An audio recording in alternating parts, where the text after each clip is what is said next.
नमस्कार, बहुत स्वागत है आपका। आप देख रहे हैं ग्रैंड ज्योतिष सीक्रेट। मकर राशि वालों, शनिदेव का राशि परिवर्तन होने जा रहा है और शनिदेव अभी तक आपके लग्न में बैठे थे, अब धन भाव में जाएंगे 29 अप्रैल को और आपकी 7.5 आ जाएगी अंतिम चरण में। तो क्या होगा आपके जीवन में पूरे 2.5 साल तक इसका प्रभाव, चलिए जानते हैं विस्तार से। तो 29 अप्रैल की सुबह 7:52 पर वो आपके लग्न से निकलकर आपके धन भाव में प्रवेश करेंगे। तो 29 अप्रैल को जब वो आएंगे और 12 जुलाई 2022 को एक बार फिर से उल्टी चाल चलते हुए वक्री अवस्था में शनिदेव फिर से आपके लग्न में आ जाएंगे और 17 जनवरी 2023 तक यहीं पर रहेंगे। इसके बाद वो कुंभ राशि में प्रवेश करेंगे। तो 2 बार वो परिवर्तन कर रहे हैं और शनिदेव जो है 9 ग्रहों में एक प्रमुख स्थान उनको प्राप्त है, क्योंकि वो न्याय के देव है, कर्म के देव है। और अगर वो जिस व्यक्ति पर प्रसन्न हो जाएं उनको तो एकदम से राजा ही बना देते हैं, लेकिन अगर क्रूर दृष्टि डाल दें तो व्यक्ति के जीवन में मुसीबतें कम ही नहीं होती, एक के बाद एक मुसीबतें। और अगर जन्म कुंडली में शनिदेव की शुभ स्थिति हो तो फिर जीवन में खूब लाभ करते हैं। शनिदेव नाराज हो जाएं तो धन में कमी देते हैं, धन हानि करवाते हैं, जॉब बिजनेस में तरक्की होने ही नहीं देते और बीमारियां भी परेशान करती है, वैवाहिक जीवन में मुश्किलें आती है, जमा पूंजी खत्म हो जाते हैं।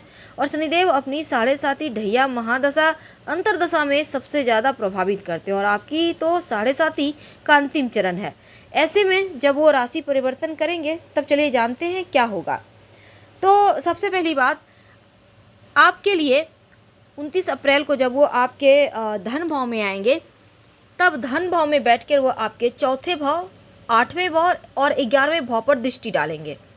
चौथा भाव माँ का है, 8वां भाव घर परिवार का भाव है, 8वां भाव स्वास्थ्य का है और जीवन साथी का है, सुख का है, काम सुख का आयुर्भाव है। लेकिन 11वां भाव बड़े भाई बहन और इनकम का भाव है।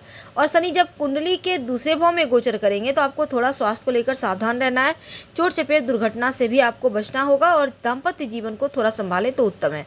हालांकि व्यापारियों को फायदा होगा, आर्थिक स्थिति मजबूत होगी और 12 जुलाई के बाद जब वो फिर से आपकी कुंडली में पहले भाव में आएंगे तब दाम्पत्य जीवन के जो मतभेद हैं वो समाप्त होंगे, आपकी बीमारियां हैं जो परेशान कर रही उससे राहत मिलेगी, क्योंकि वो आपके जो लग्न में बैठेंगे जब तब आपके तीसरे, 7वें और 10वें भाव के देखेंगे। तो कुंडली का तीसरा भाव भाई का, पराक्रम का, उत्साह का, यश का, बदनामी का और 7वां भाव दाम्पत्य जीवन पार्टनरशिप का, 10वां भाव कर्म का है, प्रोफेशन का है। तो ऐसे में आपके लिए ये जो समय है यानी कि शनिदेव का यहाँ पर 12 जुलाई से लेकर 17 जनवरी 2023 तक का मानसिक रूप से थोड़ा भ्रम पैदा करेंगे, थोड़ा सा जॉइंट पेन की समस्या है, परिश्रम ज़्यादा करवाएंगे, तो इस चीज़ का आपको ध्यान रखना है। हालांकि धन आने के स्रोत बढ़ेंगे, धन के मामलों में आप भाग्यवान हैं। अगर आप सिंगल हैं तो आपके जीवन साथी आपके जीवन में आ सकते हैं, यानी कि तलाश पूरी होगी। और अगर कई गंभीर समस्या से आप परेशान थे तो उसमें भी राहत मिलेगी। भगवान शिव की खूब पूजा करें, नमः शिवाय का खूब जप करें और शनिवार के दिन गरीब व्यक्तियों में खाने पीने की वस्तु, अनाज, कंबल जो भी हो आप दान कर दें, उनका हेल्प करें। तो हम आपसे विदा लेते हैं। जानकारी अगर अच्छी लगे तो लाइक और सब्सक्राइब करें, लेकिन अगर आप और भी ज़्यादा जानकारी चाहते हैं अपने बारे में, अपनी राशि के बारे में, शनिदेव के बारे में, तो आप हमारे वेबसाइट grandharmasarmak.com पर जरूर आइए। आपको लिंक मिल जाएगा डिस्क्रिप्शन बॉक्स में, आप चाहें तो गूगल सर्च भी कर सकते हैं। धन्यवाद, हम फिर मिलेंगे।